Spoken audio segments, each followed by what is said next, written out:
इसे मत भूलिए। वो कहते हैं अन्य जातियों के घर मत जाना, इजराइल के घराने में जाना, तब जब उसे नकार दिया गया। अब बेशक परमेश्वर ने इसे इस तरह से ठहराया, पर पहले इसे यहूदी होना चाहिए। वो कहते हैं पहले यहूदी से अपना वादा पूरा करो। आप मेरी बात समझ रहे हैं? तो पिता ने दाऊद को भेजा उसके भाइयों की भलाई के लिए, बिल्कुल यूसुफ की तरह। पिता ने यूसुफ को भेजा, याद है ना? याद है? उसके भाइयों की भलाई के लिए। भाई कहीं पर डेरा डाले हुए थे, उन्होंने यूसुफ को भेजा। तो फिर से ये यीशु की एक तस्वीर है। फिर जब वो वहां पर था, उसने देखा दानव को। जब यीशु आए, इजराइल को धमकाया गया, दुनिया शैतान के अत्याचारी शासन के अधीन थी, शैतान के, और दाऊद ने उसे एक पत्थर से मार दिया। असल में युद्ध में आप तलवार का इस्तेमाल करते हैं, और उसने तलवार का इस्तेमाल तब तक नहीं किया था जब तक कि आदमी मर नहीं गया। उसने उसके सिर को काट दिया। उसने पत्थर का इस्तेमाल किया क्योंकि वो प्रभु की निंदा कर रहा था। आमीन। तो दाऊद ने पत्थर का इस्तेमाल किया, सीधा उसके सिर में लगा और वो दानव गिर गया। और बाइबल में लिखा है, पता है, ये उन रोमांटिक मूवीज, हॉरर मूवीज और मॉन्स्टर मूवीज की तरह नहीं है कि शैतान मार दिया गया है और बंदा लड़की को चूमता है। नहीं, उसका सिर काट दिया जाता है। मैं आपको बता रहा हूं, वो हमेशा खड़ा हो जाता है। आमीन। मैं हॉरर मूवीज नहीं देखता, पर जब मैं छोटा था तब मैं देखता था, और हमेशा बिना किसी अपवाद के शैतान उठ जाता है। ओके, इस बीच जब वो किसिंग कर रहे होते हैं, राइट, आप हमेशा बंदे का सिर काट दीजिए, उसका सिर काट दीजिए। जी हाँ, आप उसका सिर काट दीजिए। जी हाँ, उसका सिर काट दीजिए। दाऊद बेहतर जानता था, वो जानता था कि जीवन में आगे बढ़ना कैसे है। उसने गोलियत की तलवार ली और उसने उसका सिर धड़ से अलग कर दिया। उसने उस कटे हुए सिर को ऊपर उठाया और पूरा इजराइल चिल्ला उठा। उन्होंने शत्रु का पीछा किया। और बहुत दिलचस्प, मुझे इस तरह के छोटे छोटे विवरण पसंद है, पता नहीं क्यों, पर ये मेरे अपने लिए है। मुझे कभी पता नहीं था कि मैं इस सब पर कभी उपदेश दूंगा, लेकिन मुझे बाइबल की इन नई छोटी बारीकियों का अध्ययन करना पसंद है। इसमें लिखा है कि दाऊद ने गोलियत के अस्त्र को अपने तंबू में रखा। आमीन। पर वो यरूशलेम चला गया, तो अस्त्र वहां है, पर सिर कहां है? वो सिर को यरूशलेम ले आया, पर युद्ध यरूशलेम के बाहर है। ये यरूशलेम से कई मील दूर है। बहुत दूर नहीं, पर पता है, कई मील दूर। हम सब वहां पर गए थे। जब आप वहां जाते हैं, सोचते हैं कि वो यहां पर क्यों लेकर आया था। जरूर कोई प्रकाश मिला होगा उसे, क्योंकि उसे दफनाया गया था। बाद में वो स्थान जहां वो गोलियत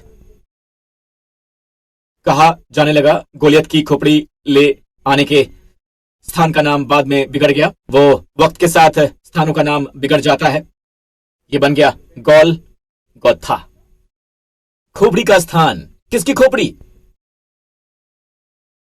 शैतान की, जहां यीशु को सूली पर चढ़ाया जाएगा। दाऊद का बड़ा पुत्र महान गोलियत पर विजय प्राप्त करता है, हम सब के लिए। आमीन। पर यही वो बात है जो मैं आपको बताना चाहूंगा।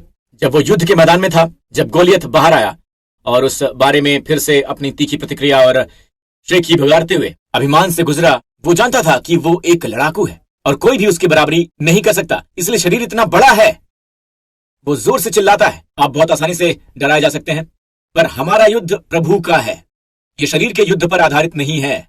आमीन। तो पता है दाऊद ने क्या किया?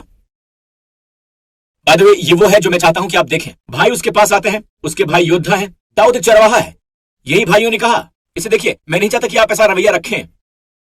परमेश्वर ने आपको, आप सबको झुंडों के साथ सौंपा है। आप न्यू क्रिएशन चर्च की ओर देखते हैं, आप दूसरे चर्चों की ओर देखते हैं, और आपको पता है कि आप अपने लोगों से अलग कर दिए गए हैं। ऐसा मत कीजिए। लोग हैं जो सभी परमेश्वर के लिए कीमती हैं। ओके, अगर आप नहीं हैं, आप एक सेवक नहीं है, आप तो परमेश्वर आप पर भरोसा क्यों करेंगे?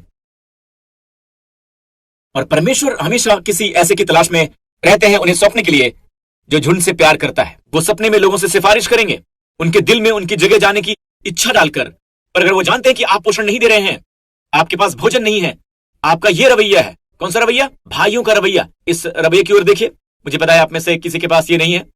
तो जब उसका बड़ा भाई एलियाब सुन रहा था, और एलियाब दाऊद से क्रोधित होकर कहने लगा, तू यहां क्यों आया है, और जंगल में उन थोड़ी सी भेड़ बकरियों को तू किसके पास छोड़ आया है? थोड़ी सी भीड़। सचमुच, नंबर एक, इन थोड़ी सी के बारे में हमें कुछ बता नहीं गया है। जिससे बहुत ही ज्यादा समृद्ध था। वो एक अमीर आदमी बोआज का परपोता था जिसने रूत से विवाह किया था। यहां कहीं नहीं लिखा है थोड़ी सी भेड़, पर रवैया। तुम एक सिपाही नहीं हो, पर उसमें से ये एक स्पाइक निकली और कुछ भेड़।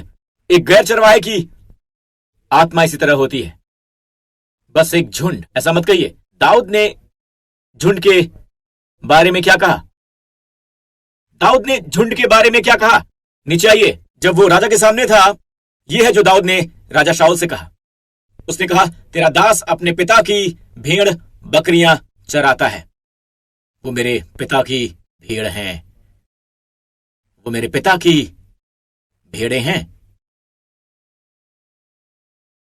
लोगों की ओर मत देखिए और कहिए कि वो बस आपको पता है वही लोग हैं जो वही समस्या दे रहे हैं।